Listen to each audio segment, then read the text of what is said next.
Now, with the aftermath of the SARS protest, of course, we know of the Lekki incident, and we know that a judicial panel is ongoing to find out and investigate what exactly happened on October 20th, 2020 at Lekki. And after that, we know that the day after, there were lots of vandalization of properties and all that. Well, the Lagos State Governor, Babajide Sanwo-Olu, has signed an executive order to establish the Lagos State Rebuilding Trust Fund. We know that earlier on, the National Assembly actually called on Buhari and, of course, Lagos State government to build those structures that were destroyed.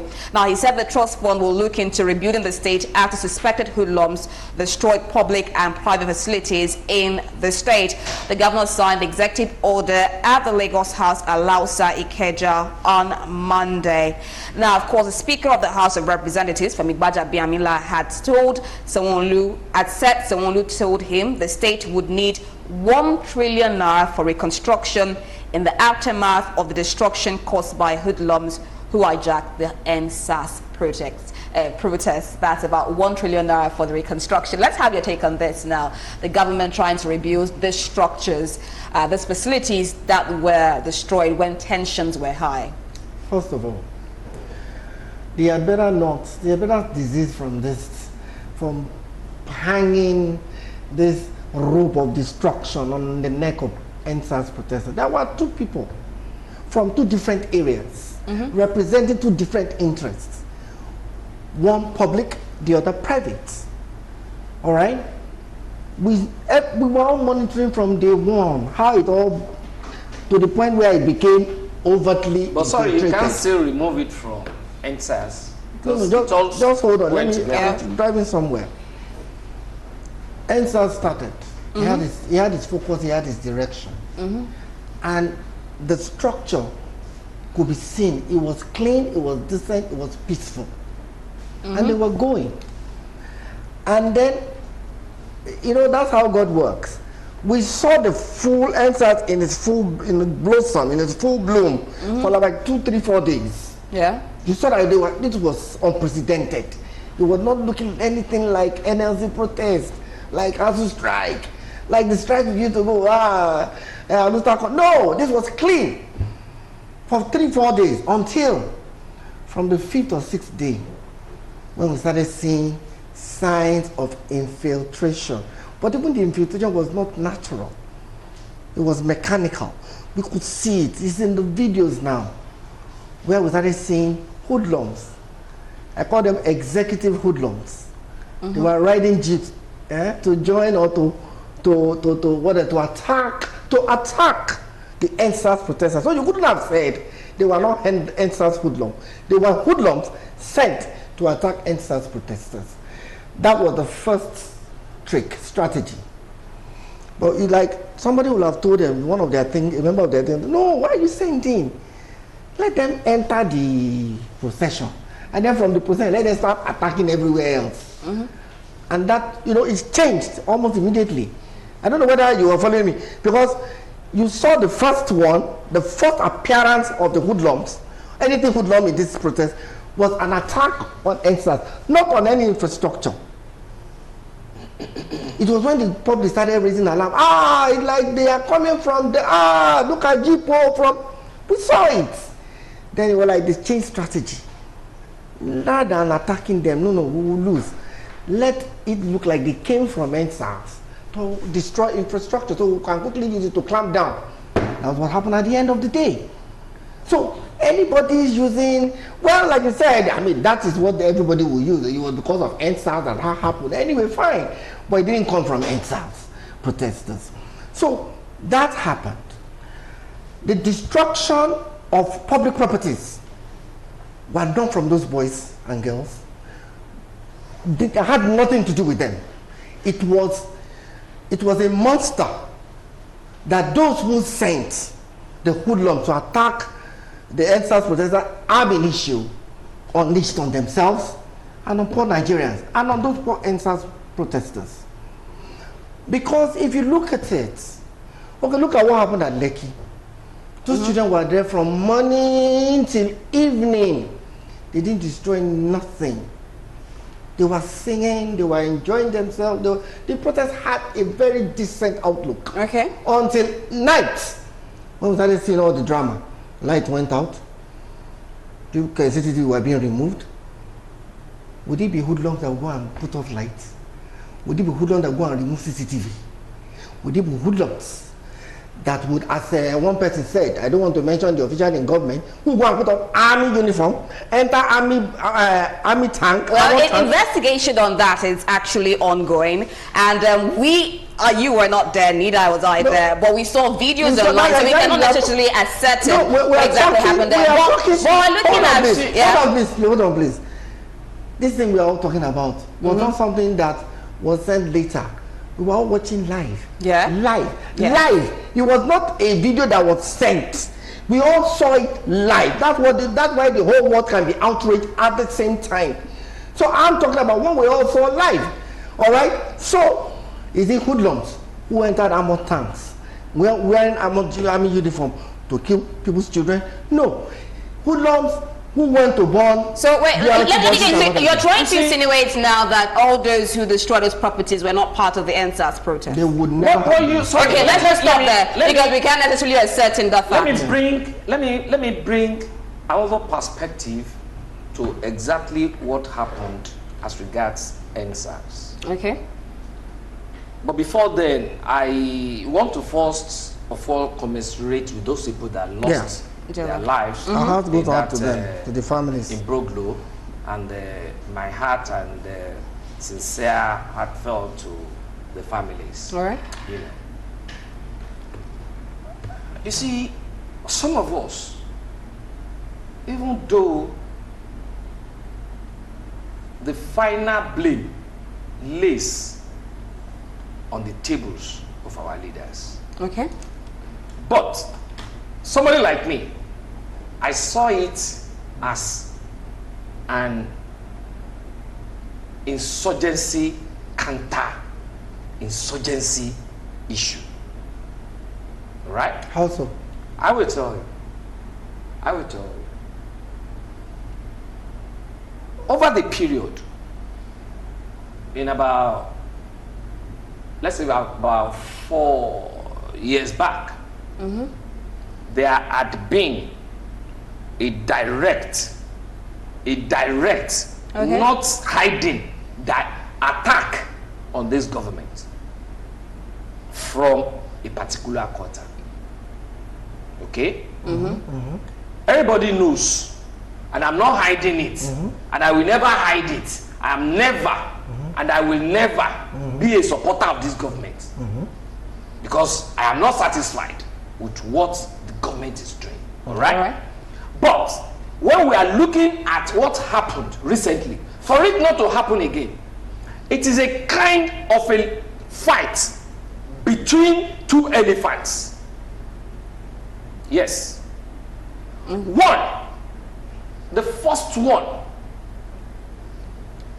shot the first salvo, and when the other one saw it, okay, how do I go about it?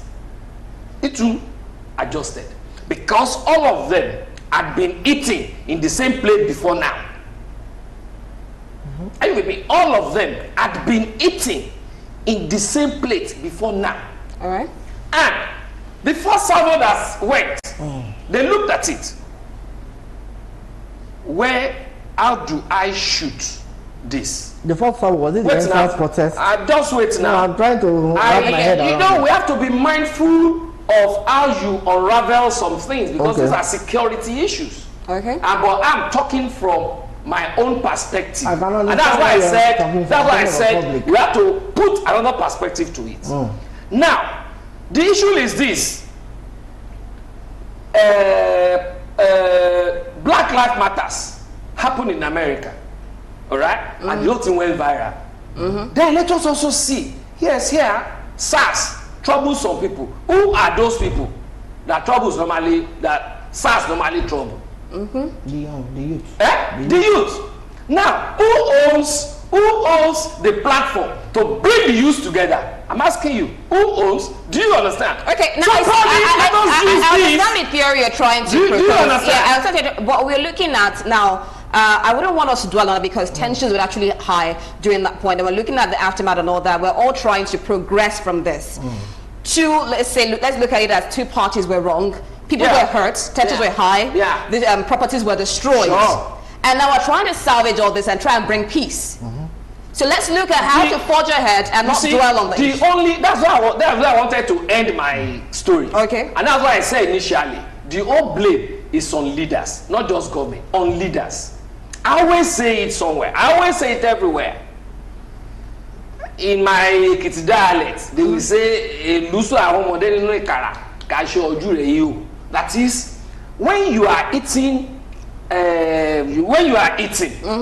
what portion, what percentage are you going to give a small child that child will stop looking at you? Do you understand? Nigerians are not asking for too much. All right? Let us engage our youth appropriately. Okay. It is beyond, we want to empower you with 10,000. We want to empower, no, it's beyond that. There was a time I came up with a blueprint on how to empower youth and women appropriately in the society. All right? But they will not listen. That is an aspect. Secondly, I will now bring in what I call tortoise concept.